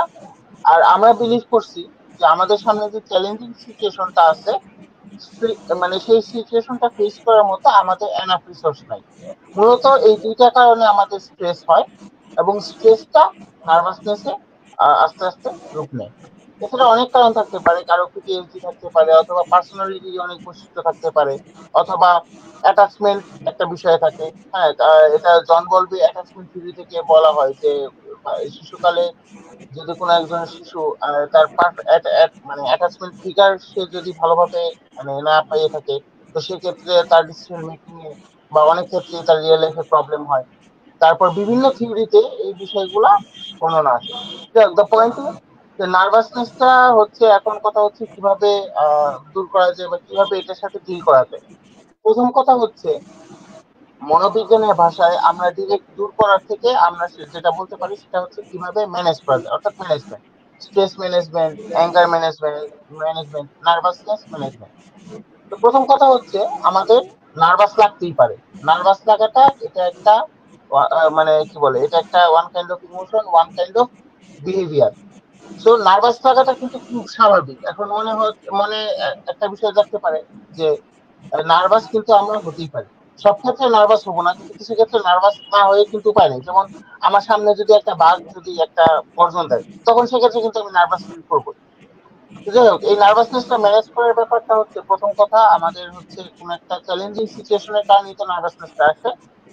সো আমরা সেটা অ্যাকসেপ্ট করা শিখবো, এবং আমরা বিশ্বাস করি প্রত্যেক প্রবলেমেরই একটা প্রবলেম সলভিং একটা বিষয় থাকে। পৃথিবীতে যে কোনো প্রবলেম থাকলে সেটার কিন্তু একটা প্রবলেম সলভিং একটা ওয়ে থাকে। সো প্রবলেমটা সলভ করা যাবে। এবং আমরা যদি কোপিং এর দিকে নজর দিই, কিভাবে নার্ভাসনেসের সাথে আমরা কোপ করে উঠবো, সেক্ষেত্রে অনেক পদ্ধতি আছে। সেটা হচ্ছে যদি মেডিটেশন বা হচ্ছে সাইকোলজির ভাষায় কিছু গ্রাউন্ডিং টেকনিক্স আছে, অথবা ব্রিদিং এক্সারসাইজ আছে। এর ফলে যেটা হয়, আমাদের নার্ভাসনেসটা কমে। সবচেয়ে বেশি কাজ করে এই ক্ষেত্রে রিল্যাক্সেশন এক্সারসাইজটা এবং গ্রাউন্ডিংটা হচ্ছে কাজ করে। কারণ যখন আমরা নার্ভাস ফিল করি, তখন একটা টেকনিক আছে 5 4 3 2 1 গ্রাউন্ডিং। এটা করলে এটা সবচেয়ে বেশি ইফেক্টিভ হয়। ঠিক, এটা একটা বিষয়। আর আমরা যদি অ্যাকসেপ্ট করে প্রবলেমটা এবং চ্যালেঞ্জিং সিচুয়েশনটা অ্যাকসেপ্ট করে আমরা যদি প্রবলেম ফোকাস কোপিং করি, অর্থাৎ প্রবলেম বা চ্যালেঞ্জিং সিচুয়েশনটা বোঝার চেষ্টা করি, ইমোশনটা বোঝার চেষ্টা করি, এবং আমাদের পার্সোনালিটির সাথে ম্যাচ করে আমরা যদি ডিসিশন মেক করতে পারি, আমরা যদি কোনো প্রয়োজন বোধে সাইকোলজিক্যাল কাউন্সিলর অথবা সাইকোলজিক্যাল মেন্টাল হেলথ সার্ভিস প্রোভাইডারদের হেল্প নিতে পারি, সেক্ষেত্রে আমরা নার্ভাসনেস সম্পর্কে আস্তে আস্তে আমরা কোপ করে উঠতে পারবো। এটা একটা বিষয়। আর দ্বিতীয় কথা হচ্ছে পারফেকশনিজম নিয়ে কথা হচ্ছিল, রাইট? হ্যাঁ, পারফেকশনিজম নিয়ে কথা হচ্ছিল। আচ্ছা, পারফেকশনিজমটাকে ইমন কি বলা হইতে পারে? এটা আমরা তো সবাই পারফেক্ট হতে চাই, কিন্তু আসলেই কি আমরা পারফেক্ট? মানে পারফেক্টের উপরে তো পারফেক্ট আছে, রাইট? হ্যাঁ, অবশ্যই। তো আসলে কেউই তো আর পারফেক্ট 100% পারফেক্ট না। পারফেক্ট না। আচ্ছা, তো প্রথম কথা যেটা হচ্ছে, পারফেক্ট আমরা কেন হতে চাই? আমরা বেস্ট কেন হইতে চাই? আমরা কিন্তু গুড হইতে চাই না, আমরা বেটার হইতে চাই না, আমরা বেস্ট হইতে চাই। হয়তোবা দেখা গেছে কেউ যদি মাঠে প্রথম ফুটবল খেলতে নামে, সে কিন্তু গুড হোক প্রথমে, কিন্তু সে গুড হওয়ার চিন্তাটা করে না। হ্যাঁ, প্রথমে কিন্তু সে বেটার হওয়ার চিন্তা করে না, প্রথমে সে বেস্ট হওয়ার চিন্তা করে। এটা একটা একদিক থেকে ভালো, যে এটা হচ্ছে ইউ স্ট্রেস দেয়, যেটা হচ্ছে আমাদের পজিটিভ যে যে চিন্তা ভাবনা, সেগুলোকে আমাদের অ্যাচিভ করতে আমাদের একটু মোটিভেশন দেয়, সেটা ভালো। কিন্তু কথা হচ্ছে, এই মোটিভেশনটা যদি আমার রিয়েল লাইফে প্রবলেম করে কিংবা আমার কোনো কাজে বাধাগ্রস্ত করে, সেটা কিন্তু একটা সমস্যা। এটা নিয়ে কিন্তু একটা ডিসঅর্ডারও আছে, পার্সোনালিটি ডিসঅর্ডার। সেটা হচ্ছে অবসেসিভ কম্পালসিভ পার্সোনালিটি ডিসঅর্ডার। মানে এই ডিসঅর্ডারটা হচ্ছে কিরকম, এই ডিসঅর্ডারের লোকরা অলওয়েজ পারফেকশনিজম। হ্যাঁ, মানে দেখা গেছে কি, যে এই যে যদি আমি এই পডকাস্টের কথা চিন্তা করি, এই পডকাস্টে হচ্ছে যে আমরা তিনজন কিন্তু 3 রকম আছে। যেমন হচ্ছে ইমন একটা ব্যাকগ্রাউন্ডে হোল্ড করতেছে, শিপন একটা ব্যাকগ্রাউন্ড হোল্ড করতেছে, কিন্তু আমি কোনো ছবি দেখাচ্ছি না।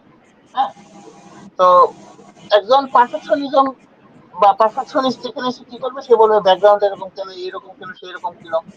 কিন্তু আমাদের যেটা লক্ষ্য রাখতে হবে পারফেক্ট হওয়ার ক্ষেত্রে, আমাদের টার্গেটটা কি? আমাদের টার্গেটটা কি? আমাদের কোনো কাজের অপারেশনাল ডেফিনেশন কি? এর মাধ্যমে আমরা যেটা করব, আমরা প্রথমে টার্গেট অ্যাচিভমেন্টের দিকে মনোযোগ দিব, তারপর ইভেন্চুয়ালি যেটা করব, আস্তে আস্তে আমরা গুড থেকে বেটার হওয়ার চেষ্টা করব, বেটার থেকে ভালো করার চেষ্টা করব। কিন্তু সবার থেকে পারফেক্টের সংখ্যা এক হবে না, তাই না?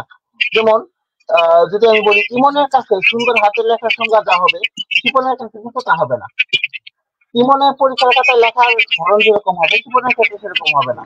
কাজে পারফেকশনিজম বা পারফেক্ট হওয়ার যে বিষয়টা, এটা কিন্তু অবজেক্টিভ না, এটা কিন্তু একটা সাবজেক্টিভ ম্যাটার। এবং সাবজেক্টিভ ম্যাটারটা কিন্তু সবসময় অবজেক্টিভ ম্যাটারের চেয়ে কিন্তু অনেক বেশি চেঞ্জেবল। সো আমরা পারফেক্ট না হয়ে আমরা যদি গুড হওয়ার ট্রাই করি, আমরা যদি বেটার হওয়ার ট্রাই করি, আমরা যদি কোনো কাজটাকে নিজের যতটুকু অ্যাবিলিটি আছে সবটুকু অ্যাবিলিটি দিয়ে, বা যেটা বলে, আমরা যদি চেষ্টা করি, আমাদের ক্ষেত্রে সেটাই ভালো। ধন্যবাদ। এই দুইটা বিষয় নিয়ে আমি খুব ইন জেনারেল আলোচনা করলাম। এটা অনেক সাইকোলজিক্যাল পার্সপেক্টিভ আছে, অনেক সাইকোলজিক্যাল পার্সপেক্টিভ থেকে এটা ব্যাখ্যা করা যায়। তো আমি আশা করি আমি একটা ইন জেনারেল একটা ধারণা দিতে পারছি, বা ইন জেনারেল কথাবার্তা বলতে পারছি। কেমন? ধন্যবাদ ভাই, আপনাকে অনেক সুন্দরভাবে জিনিসটা বলেছেন, যে এই পারফেকশনিজমের বিষয়টা, যে প্রথমে আমরা গুড হওয়ার চেষ্টা করতে পারি, একেবারে পারফেক্ট একেবারে বেস্ট চিন্তা না করে প্রথমে চিন্তা করতে পারি আমরা গুড হব, তারপরে বেটার, তারপরে বেস্ট, তারপরে পারফেক্ট। এভাবে চিন্তা করলে আমরা এই ডিজর্ডার থেকে বেরিয়ে আসতে পারি। তারপরে কি বলে এটাকে নার্ভাসনেস, এটা নিয়েও খুব সুন্দর একটা তথ্য দিচ্ছেন যে আমরা যদি সেই চ্যালেঞ্জিং সিচুয়েশন গুলোতে আমরা নার্ভাস হয়ে যাই, সেই চ্যালেঞ্জিং সিচুয়েশন গুলোকে যদি আমরা অ্যাকসেপ্ট করতে পারি, তাহলে সেইখান থেকে আমরা সেই সমস্যাগুলো থেকে আমরা বেরিয়ে আসতে পারি। তো ধন্যবাদ আপনাকে আমাদের সাথে যুক্ত হওয়ার জন্য, আপনার সময় দেওয়ার জন্য এবং এত সুন্দর করে জিনিসগুলোকে ব্যাখ্যা করার জন্য। শিপন, আপনি তোমাদেরকে অসংখ্য ধন্যবাদ হাজির। আচ্ছা শিপন, তুমি কি এখানে কিছু বলতে চাও? হ্যাঁ, যেগুলো বলবো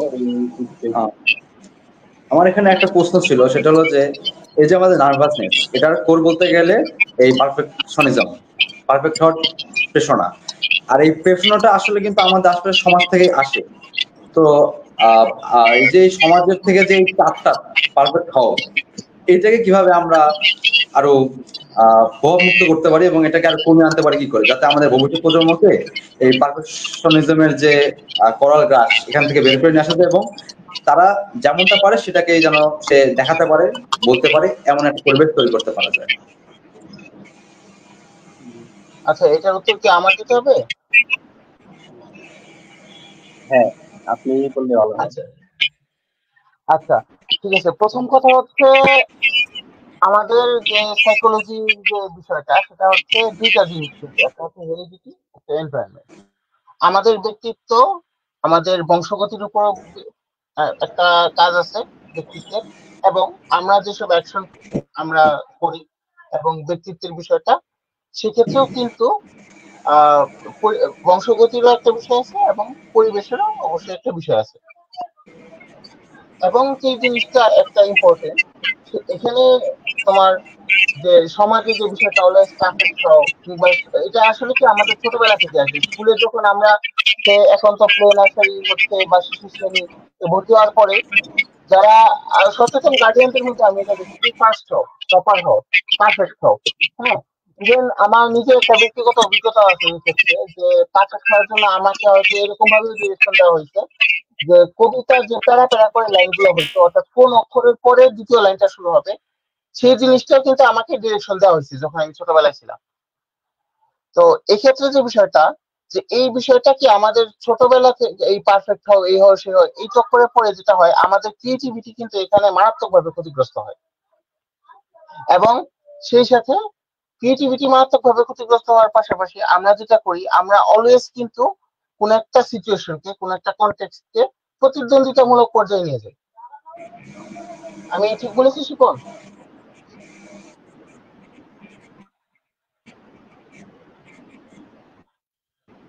আচ্ছা, তো যেহেতু প্রতিদ্বন্দ্বিতাপূর্ণ পর্যায়ে নিয়ে যায়, তো সেক্ষেত্রে কিন্তু দিন শেষে কি হয়, যে এটা কিন্তু মানুষের এই যে ছোটবেলা থেকে সে এরকমটা শিখলো, সে আস্তে আস্তে স্কুল থেকে হাই স্কুলে যাবে, তারপরে হাই স্কুল থেকে কলেজে উঠবে, কলেজ থেকে বিশ্ববিদ্যালয়ে যাবে, বিশ্ববিদ্যালয়ে পড়াশোনা শেষ করে জব করবে, জব করার পর সংসার করবে, এমনকি সবকিছু ক্ষেত্রেই সে কিন্তু একটা প্রতিদ্বন্দ্বিতামূলক পর্যায়ে সে নিয়ে যাবে।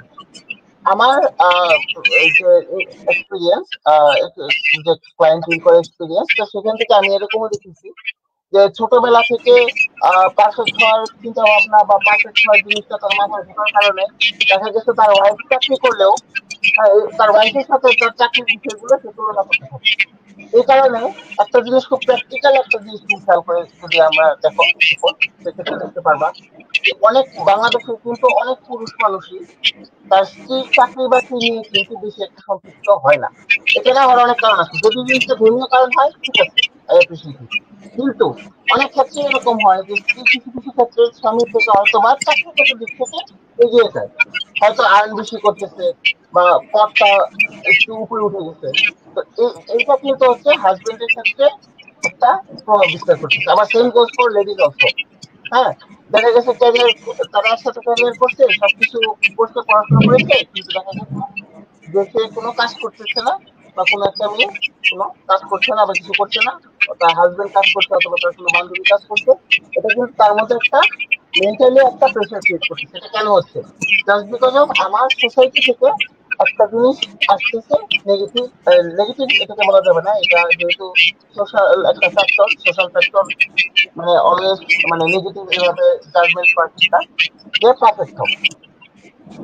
এখন এখানে এই পারফেক্ট হওয়ার পিছনেও মনোযোগ বিষয় দুইটা, যারা আমাদের পারফেক্ট দিতে বলে তারা হয়তো এটা বলে যে তোমার মোটিভেশন বাড়বে, তুমি কাজ করতে ভালো করবা, কিন্তু বেশ একটা ইয়ে করতে পারবা, আউটপুট দিতে পারবা। কিন্তু এটা সবচেয়ে বড় খারাপ দিক হচ্ছে যে পৃথিবীতে সবাই কিন্তু এক হবে না। হ্যাঁ, এই এক হবে না, এটা সবচেয়ে বড় উদাহরণ হচ্ছে যে হয়তো তোমাদের নিজেদের ক্ষেত্রে দেখবা যে স্কুল লাইফে বা কলেজ লাইফে তোমাদের সাথে কোনো একটা বেটার স্টুডেন্ট যে ছিল অবশ্য পড়াশোনার দিক থেকে, সে এখন হয়তো বা তার সিচুয়েশনটা একদম খুব ফাইটিং একটা সিচুয়েশন এখন আছে।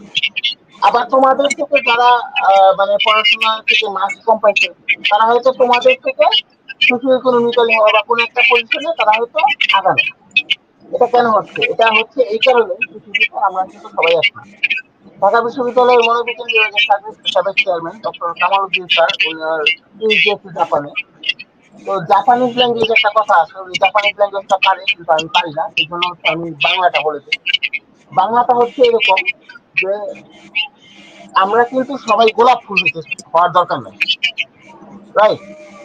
আমার সামাজিক ক্ষেত্রে আমার কাউকে জবা ফুল হইতে হবে, কাউকে রজনীগন্ধা হইতে হবে, কাউকে শাপলা হইতে হবে, কাউকে হাসনাহেনা হইতে হবে, কাউকে গোলাপ হইতে হবে। কিন্তু সবাই যদি গোলাপ হয় তাহলে কিন্তু আমি জবা ফুল পাবো না, আমি কিন্তু হাসনাহেনা ফুল পাবো না, বেলি ফুল পাবো না। কাজে পারফেকশনিজম অবশ্যই আমরা বেটার করার চেষ্টা করব, কিন্তু কোনোভাবেই যাতে পারফেকশনিজমটাকে আমার যে ক্রিয়েটিভিটি, আমার যে কাজ করার অ্যাবিলিটিটাকে লিমিটেড না করে দেয়, এবং আমি যাতে কোনো সিচুয়েশনকে প্রতিশোধ না দেখি, এবং হচ্ছে প্রতিযোগিতামূলক না দেখি। এখন কথা হচ্ছে সমাজ থেকে এটা আসতেছে, আমি এটা কি করবো? এটা আসলে সমাজ থেকে কেন আসতেছে? কারণ আমাদের যে যারা ancestor, তাদের থেকেই তো আসতেছে।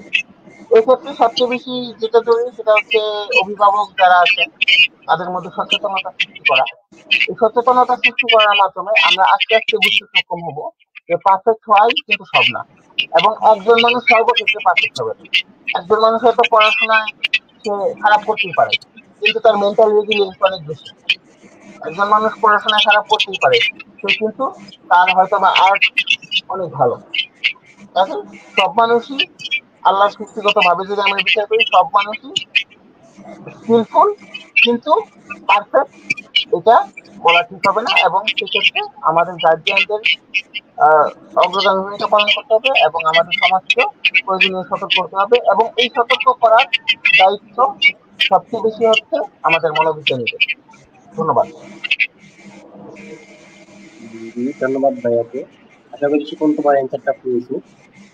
আর জি। ভাইয়ার এই কথা থেকে খুবই সুন্দর একটা কথা বলেছে ভাই, যে আমরা সবাই আসলে গোলাপ হতে চাই। তো সবাই যদি গোলাপ হই তাহলে জবা কি হবে, বা অন্যান্য যে ফুলগুলো আছে গাঁদা ফুল, এই ফুলগুলো কি হবে? তো এখান থেকে খুবই আমার একটা খুবই ইম্পর্টেন্ট তথ্য মাথায় আসলো, সেটা হলো এই আমাদের সবারই কোনো না কোনো জায়গায় প্রয়োজন আছে। শুধু সব পৃথিবীতে যেমন সব জায়গায় গোলাপের প্রয়োজন নেই, অন্যান্য ফুলের দরকার আছে। আমার ভিতরে যে গুণটা আছে বা আমি যতটুকু পারি ততটুকু জিনিসই কোনো না কোনো এক জায়গায় খুব বেশি প্রয়োজন, এবং সেই জায়গাটাকে আমাকে বুঝতে হবে এবং বের করতে হবে। তাহলে যে আমাদের এই পারফেকশনিজম হওয়ার চিন্তাটা, এটা হয়তো কমতে পারে। তাহলে মানে মূল কথাটা হলো মুখকে জানতে হবে, এরকম কিছু একটা। শিপন, তুমি এখানে আর কি ভাইয়া যেটা বললো সেটার উপর তুমি আর কি শেয়ার করতে চাও? না, আসলে পারফেকশনিজম এবং এ নিয়ে যত আমাদের দ্বিধাদ্বন্দ্ব ছিল, আশা করি আমাদের এই আলাপ আলোচনায় সবই পরিষ্কার হয়েছে। এবং এরপরে যদি কোনো প্রশ্ন থেকে থাকে তাহলে সেটা আমরা অডিয়েন্স থেকে জেনে নেব, এই আর কি। আমার এটুকুই উম, মতামত। আচ্ছা, ভাইয়া আপনি কি আরো কিছু বলতে চান? আচ্ছা, আমি হচ্ছে একটা কেস হিস্টরি শেয়ার করতে চাই, যেটা আমার সাইফুলিমুল্লাহ মেডিকেল কলেজে যখন আমি কাজ করেছি, তখন একটা আর কি আমার একটা অভিজ্ঞতা, আমি এটা একটু শেয়ার করি। কেন? কারণ পারফেকশনিজম যে আসলে কি করতে পারে, হ্যাঁ, মানে কি একটা বাজে অবস্থা তৈরি করতে পারে মানসিক দিক থেকে, সেটার একটা উদাহরণ। তো আমার কাছে একজন মহিলা আছে, মহিলা মধ্যবয়স্ক বলতে এই অলমোস্ট 40। তো এই মহিলার যে ব্যাপারটা হচ্ছে মানে মেইন রিজন যেটা, তাকে হচ্ছে ডাক্তারের কাছে, আমাদের সলিমুল্লাহর একটা সিস্টেম আছে যে প্রথমে ডাক্তার দেখাইতে হয়, তারপর ডাক্তার হচ্ছে কাউন্সিলিং প্রেফার করে, মানে মেন্টাল হেলথ যেটা থেরাপি সেটা প্রেফার করে এবং ওষুধ দিয়ে দেয়। তো এই মহিলাকে হচ্ছে আমাকে অ্যাটাচ করা হয় এই মহিলার সাথে, এবং আমি দেখলাম ডাক্তার ওনাকে কোনো ওষুধ দেননি। ঠিক আছে, ডাক্তার ওনাকে কোনো ওষুধ দেননি। ডাক্তার যেটা করেছেন সেটা হচ্ছে ওনাকে জাস্ট সাইকোথেরাপি লিখে দিচ্ছেন এবং লিখে দিচ্ছে এক্সেসিভ থটস সাইকোথেরাপি। আচ্ছা, এক্সেসিভ থটস সাইকোথেরাপি তো ওনার হচ্ছে, আমি প্রথমে আমার পরিচয় দিয়েছি, দেওয়ার পরে হচ্ছে আমাদের যে inform consent intake form fill up করা নানা প্রকার যে ফর্মালিটি সেটা করে তারপর বিল্ডাপের মাধ্যমে তারপর হচ্ছে আমি দিয়েছি। ইভেন্টুয়ালি আমি যেটা জানতে পারলাম তার এক্সেসিভ থটটা আসছে কোথা থেকে, মূলত তার হচ্ছে দুইটা জায়গা থেকে। একটা হচ্ছে তার ছেলের নামের বানানটা ভুল। এখন নামটা, ছেলের নামটা আমার এখন মনে নেই, কিন্তু খুব সম্ভবত না না হ্যাঁ মনে পড়ছে, ভুইয়া। এখন যে ভুইয়া নামটা ইংরেজিতে আমরা কিভাবে লিখি? আমরা ইংরেজিতে ভুইয়া নামটা লিখি VHUYAN, তাই না? কিন্তু যেটা হয়েছে যে তার ছেলের অ্যাকচুয়াল নাম ছিল ভুইয়া, এনটা ছিল না আর কি। হ্যাঁ, মানে সে যখন নাম রাখছে তখন এন দেয় নাই, VHUYA। কিন্তু যখন তার হচ্ছে জন্ম নিবন্ধন করা হয়েছে ছেলের YAN, হ্যাঁ, তো এখন এইটা তো কোনো সিগনিফিকেন্ট কোনো ফ্যাক্টর না, তাই না? কিন্তু এটার জন্য হচ্ছে, হ্যাঁ, এটা নিয়ে চিন্তা করা স্বাভাবিক যে তোর নামটা ভুল আসছে, হ্যাঁ, এটা গায়ে লাগাটা স্বাভাবিক। কিন্তু এর ফলে কি হচ্ছে, এই মহিলা এই চিন্তায় সে হচ্ছে, সে অলমোস্ট 50 জনের উপরে সে জিজ্ঞেস করছে, ভাইয়া এই আমার নামটা, আমার ছেলের নামটা এরকম আসছে, আমি এরকম রাখছিলাম, কোনো অসুবিধা হবে কিনা, উচ্চারণ কি একই হচ্ছে কিনা, অর্থ একই হচ্ছে কিনা, এরকম টেনশন। এমনকি সে আমার কাউন্সিলিং সেশনে যখন সেই কথা তুলতেছে, সে হচ্ছে একদম মানে একটু অস্বাভাবিক হয়ে গেছে। সে বারবার জিজ্ঞেস করতেছে কোনো সমস্যা হবে কিনা, আমার ছেলেকে নিয়ে আমার স্বপ্ন আছে। তো তারপর হচ্ছে তাকে আমি ইন্টারভিউ করছি এবং হচ্ছে ইভেন্চুয়ালি পরে সে বুঝতে সক্ষম হয়েছে যে থেরাপিউটিক অ্যাপ্রোচের মাধ্যমে যে এটা কোনো বিষয় না। কিন্তু এর ফলে যেটা হয়েছে, সে কিন্তু মানে একদম মানে তার ডেইলি লাইফে হচ্ছে সে বারবার টেনশন করতেছে। এই টেনশনের ফলে হচ্ছে তার প্যানিকও হয়ে যেত। হ্যাঁ, তো যখন এটা নিয়ে বারবার টেনশন করতো তখন দেখা যায় যে তার শ্বাস হচ্ছে, প্যালপিটেশন বেড়ে যাচ্ছে, শ্বাস অনেক বেড়ে যাচ্ছে, এগুলো একটা বিষয়।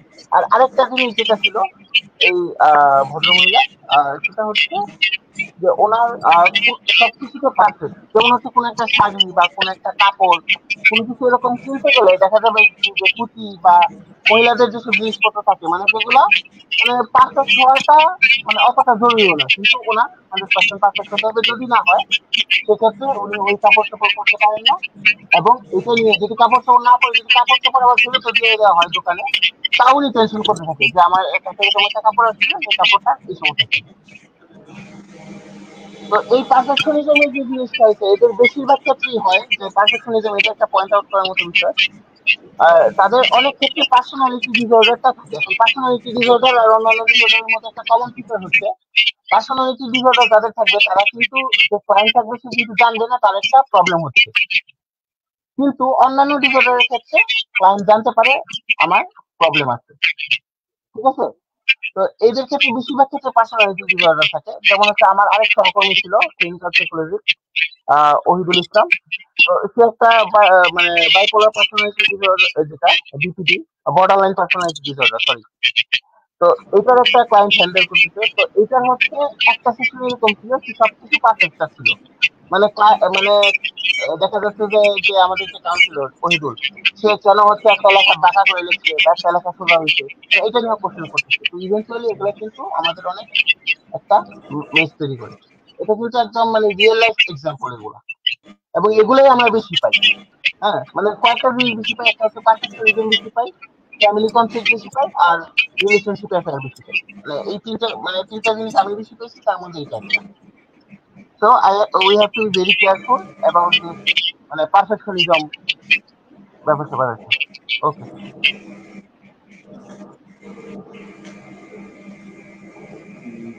ধন্যবাদ ভাইয়াকে আপনার এই বিষয়গুলো আমাদের সঙ্গে শেয়ার করার জন্য। বিষয়টা আসলে আমাদের কাছে আরো স্পেসিফিক ভাবে বেশি ক্লিয়ার হয়ে গেছে। মাসিবা আচ্ছা, আমাদের আজকের প্রোগ্রামটি একেবারে শেষের দিকে। আমরা যদি আমাদের যারা অডিয়েন্স হলো তাদের কিছু কোশ্চেনের দিকে যাই। একজন বলেছে, আরেকটা কথা অ্যাড করতে চাই, নার্ভাসনেস কমাতে হলে মিউজিক গুরুত্বপূর্ণ ভূমিকা পালন করতে পারে। অন্যান্য মিউজিকের তুলনায় আমরা যদি ক্লাসিক্যাল মিউজিক গুলো মন দিয়ে শুনি তখন ব্রেইনের সাথে কানেকশন হয়ে ব্রেইনকে শান্ত করে, ফলে কিছুটা সময় আমাদের ব্রেইন নার্ভাসনেস থেকে একটু ভালো অনুভূতি অনুভব করে। তো এখানে আসলে মিউজিক, হ্যাঁ মিউজিক নার্ভাসনেসটা কমাতে পারে, তবে সেটা যে ক্লাসিক্যাল মিউজিকই হতে হবে বিষয়টা এমন না। এটা আসলে এক একজনের কাছে বিষয়টা সম্ভবত এক এক রকম। যে আমার কাছে যে গানটা বা আমার কাছে যে ধরনের মিউজিক ভালো লাগে সেটা হয়তো আমার নার্ভাসনেসটা কমাতে সাহায্য করবে। আপনার কাছে হয়তো ক্লাসিক্যাল মিউজিক ভালো লাগে, এর জন্য হয়তো আপনার ক্লাসিক্যাল মিউজিক শোনার পরে নার্ভাসনেসটা একটু কমতে পারে। আচ্ছা, আবার ভাই আপনি কি এখানে কিছু বলতে চান? আচ্ছা, এইখানে একটা থেরাপি আছে, মিউজিক থেরাপি, এবং মিউজিক থেরাপির একটা বিশেষ বৈশিষ্ট্য হচ্ছে যে মানে মিউজিকের মাধ্যমে যে ব্যাপারগুলো হচ্ছে ডিল করার একটা প্রবণতা। আর কিছু কিছু স্কুলে, যদি আমি উদাহরণ দিতে পারবো, যে কিছু কিছু স্কুলে এরকম আছে যে মাইন্ডফুলনেস ক্লাব বা হচ্ছে সাইকোলজিক্যাল ক্লাব, এরকম কিছু বিষয় আছে যেখানে মিউজিকটাকে অত্যন্ত গুরুত্বের সাথে স্টুডেন্টদের রিল্যাক্সেশনের জন্য ব্যবহার করা হয়। এখন যেটা হচ্ছে নার্ভাসনেস কাটানোর জন্য মিউজিকের যে ব্যাপারটা, এখন নার্ভাসনেসটা আমি কিভাবে কাটাইতে চাই সেটা কিন্তু একটা গুরুত্বপূর্ণ বিষয়। যেমন সে আমি হচ্ছে ধরি আমি মাস্টার্সের একটা ভাইবা দিতে গেছি, বা সে কোনো একটা জব এক্সাম দিতে গেছি। এখন আমার মেন্টালিটি কিরকম? আমার মেন্টালিটি এক্ষেত্রে এরকম হতে পারে, আমি কিন্তু প্রচুর উদ্যম নিয়ে আমি কাজ শুরু করবো। হ্যাঁ, সেক্ষেত্রে আমি কিন্তু যদি ক্লাসিক্যাল মিউজিক শুনি সেক্ষেত্রে কিন্তু আমার ভালো লাগবে না। আমার কি শুনতে হবে? মোটিভেশনাল মিউজিক শুনতে হবে। এরকম মোটিভেশনাল মিউজিক, মানে মিউজিকের কিন্তু অনেক টাইপ আছে, এবং মিউজিক শোনার ক্ষেত্রে আমাদের ক্লাসিক্যাল মিউজিক যারা পছন্দ করেন এক্ষেত্রে পার্সোনালিটির কিছু একটা ব্যাপার স্যাপার আছে, কিছু কিছু রিসার্চে এগুলা আর কি উঠে আসছে আর কি। যেমন হচ্ছে অনেকে যদি প্রতিশোধ পরায়ণ অথবা যদি নতুন উদ্যমে কাজ শুরু করা বা মোটিভেশন নেওয়ার জন্য, সেক্ষেত্রে সে মোটিভেশনাল মিউজিক গুলা অথবা যেগুলোর বিট বেশি সেগুলো ব্যবহার করতে পারে। আবার কিছু আছে জাস্ট ফর রিল্যাক্স করার জন্য, তো সে হচ্ছে কাম বা রিল্যাক্সেশন যে মিউজিক গুলা সেগুলো নিতে পারে। তো মিউজিক হচ্ছে যেগুলো ক্লাসিক্যাল মিউজিক সেগুলো বেশি ইফেক্টিভ। কেন ইফেক্টিভ? এটা তো একটা রিসার্চের কথা, তাই না? তো রিসার্চে যেটা দেখা গেছে যে মানুষের মূলত টার্গেট যেটা থাকে যে আমি নার্ভাস হয়েছি, আমি আগে শান্ত হই। তো শান্ত হওয়ার জন্য হচ্ছে যদি ক্লাসিক্যাল মিউজিকটা সবচেয়ে বেশি ইফেক্টিভ। কিন্তু অনেকে চাইতেছে যে আমি নার্ভাস হতেছি, হয় কোনো নার্ভাসনেস নেই, আমি একদম পুরো মানে টপে থাকবো, তো সেক্ষেত্রে সে ক্লাসিক্যাল মিউজিক সে নাও শুনতে পারে। এটাই। আচ্ছা শিপন, তোমার কি মনে হয় এক্ষেত্রে? আসলে মিউজিক একটা পার্সোনাল চয়েস, এবং এটা এক একজনের কাছে এক এক রকমের কাছে পছন্দ হবে, স্বাভাবিক। একজনের পছন্দের জিনিস অন্যজনের পছন্দ না হতে পারে। যেরকম আমি এরকম হলে একদম একদম স্মুথ একটু সাউন্ড ছেড়ে দিই, এবং এটা আমাকে নিজেকে খুব মোটিভেট করে। অনেকের কাছে রক এটা মানুষকে আহ একটা ভাইব নিয়ে এসে দেয় যে না ঠিক আছে এখন সবকিছু একেবারে পারফেক্ট করে ফেলবো আর কি, বা একদম ভেঙে ফেলবো আর কেমন ভাবে করবো। তো আসলে মিউজিকটা পার্সোনাল টেস্ট, পার্সোনালিটির সাথে যায়। তো এখানে তার যে তার সাথে যে সেটা সুট করে সেটাই ইউজ করা বা সেটাই শোনা চেষ্টা করি, তার জন্য বেশি ফলো করতে হবে। এটাই আমার মতামত। তোমার মতামত কি? আর আর আরেকটা বিষয় আছে এক্ষেত্রে আমি অ্যাড করি, সরি কথার মাঝখানে কথা বলার জন্য, আচ্ছা, যে বলেন। না যে ভাই, অসুবিধা নেই। ক্লাসিক্যাল মিউজিক গুলা মূলত রিল্যাক্সেশনের জন্য ব্যবহার করাটা সবচেয়ে বেশি effective। কাজেই তুমি যদি ক্লাসিক্যাল মিউজিক গুলা মাইন্ডফুলি না শোনো, বা ক্লাসিক্যাল মিউজিকটা মাইন্ডফুলি শুনতে হবে, এবং সেটা হচ্ছে ফিল করে করে শুনতে হবে, তাহলে হচ্ছে effective হবে। আমি মানে কানে হেডফোন বাজতেছে, আমার নার্ভাসনেস কাজই করতেছে, মানে আমি নার্ভাসনেসই ফোকাস করতেছি, তাহলে তো মানে কোনো লাভ হচ্ছে না।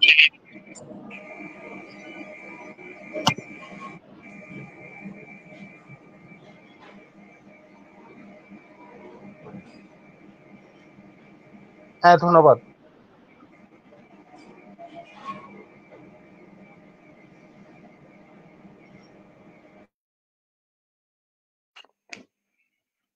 আসলে বিষয়টা আমিও সেটাই বলছিলাম যে আমার এখানে যে অপিনিয়নটা সেটা হলো আসলে মিউজিক, ক্লাসিক্যাল মিউজিক বা যে মিউজিকই শুনি না কেন, এটা আসলে আমাদের পার্সোনালিটি বা আমাদের ব্যক্তিগত চয়েসের উপর ডিপেন্ড করে।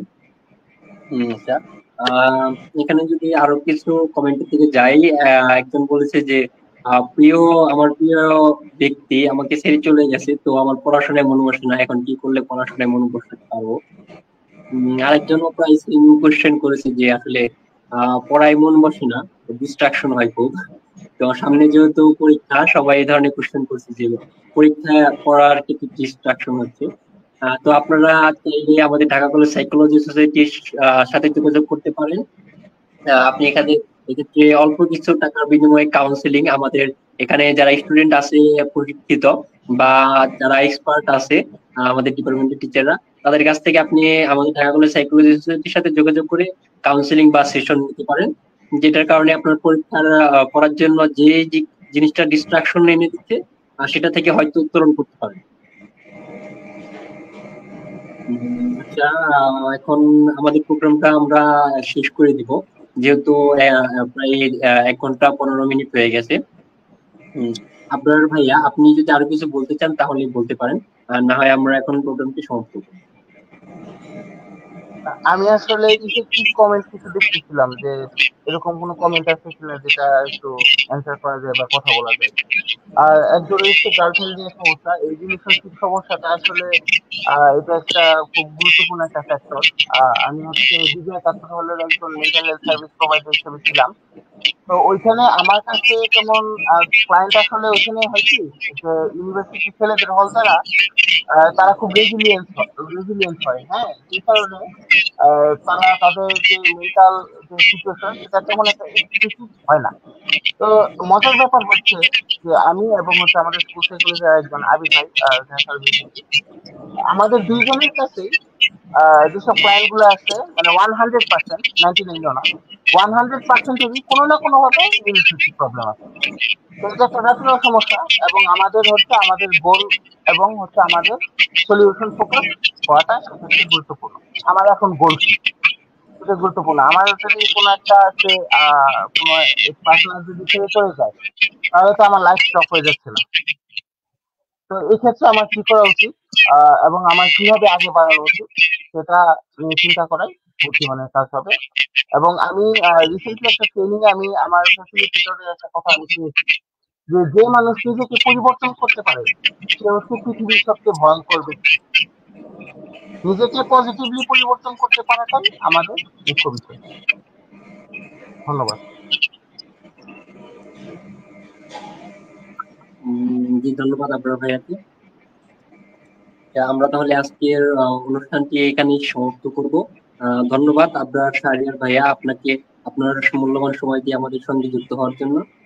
শিপন কুমার কুন্ডু, তোমাকে অসংখ্য ধন্যবাদ আজকের পডকাস্টটি বা আমাদের এই ডিসকাশনটিতে সময় দেওয়ার জন্য, এবং ঢাকা কলেজ সাইকোলজি সোসাইটির পক্ষ থেকে আপনারা যারাই এতক্ষণ আমাদের সঙ্গে ছিলেন সকলকে অসংখ্য ধন্যবাদ। আশা করি আমাদের পরবর্তী প্রোগ্রামে আপনারা থাকবেন। আহ সকলকে ধন্যবাদ জানিয়ে আজকের প্রোগ্রামটি এখানে সমাপ্ত করব। Thank you. ইমন, তোমাকে ধন্যবাদ এত সুন্দরভাবে পরিচালনা করার জন্য আজকের পডকাস্টে। আসলে এটা কিন্তু আমাদের প্রথম কাজ ছিল। হ্যাঁ, এটা প্রথম আমাদের ব্যক্তিগত ভাবে প্রথম প্রথম পডকাস্ট এবং পডকাস্ট আমাদের এপিসোড 1। প্রথম পডকাস্ট। আশা করি আমরা সামনে আরো ভালো মতো করতে পারবো। থ্যাংক ইউ সকলকে। থ্যাংক ইউ সবাইকে। আর তোমার